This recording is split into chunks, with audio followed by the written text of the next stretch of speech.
আসসালামাইকুম। আজকে একটা ডিশ বানাইছি আমি। এটা আমরা চিটাঙ্গের একটা ঐতিহাসিক একটা ডিশ। এটা হলো ফালা বুনা। এখন হইলো আমরা বাংলাদেশে এটা খুব ফেমাস ডিশটা। ওইটুকু একটা লেগ আইন নিয়ে আমি ডিশটা আমি বানাইছি। আর আজকে আমার গেস্ট হইলা উসমানীনগরের আমার মোবাইল হালি মামা এবং আমার খালা এবং আমার মাওই। আমার মাওই তার একটা শখ হইল তাই এই খালা গুনা খাইতে আমি আরো দিন বাগাইছিলাম খালা গুনা ওই দুঃখ খালা গুনাটা।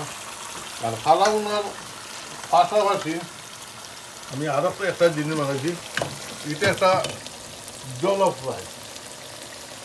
জলফ রাইসটা হইল এখানে যে আমরা যে নর্মাল যে রাইসটা দিই এই ধরুন না, এখানোর মাঝে আমি দিছি ক্যাপসিকাম, এর বাদে টমাটো আছে, এটা পেস্ট করে দেওয়া মাইরা দিছি। আর আফ্রিকান যে মরিচ, নাগা মরিচের একটা ফ্লেভার, এটা নাইজেরিয়ান মানুষের তারও বেশি খায়। ও একটা ডিশ আমি বানাইছি রাইস। তাহলে দেখি আমার গ্যাস হলে ইয়া খাইয়া তারা কিতা হল। আর ও হইলে আর একটা ডিশ আছে আমার, এটা শক্ত চিকেন। এটা শক্ত চিকেনটা ওদের হইল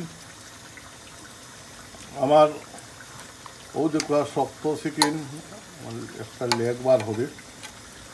ও দেখুয়া এটারে আমি আগে বয়েল করছি, বয়েল করে দিয়া এটা তো হয়ে যায়। এর বাদে আমরা যে রেস্টুরেন্টে জাল ফ্রাইজি বানাই, ও জাল ফ্রাইজির মতন এটারে আমি করছি।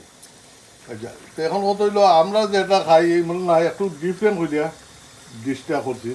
আর আকর্ষণীয় ডিশটা হইল আমার ওইটা। ও দেখুয়া পুরা আপনার দেখুয়া আপনার খালা বোনাটা দেখি লুকা যে আপনারাও গরো বানাও কোয়া বানাই আমরা দেখুয়া।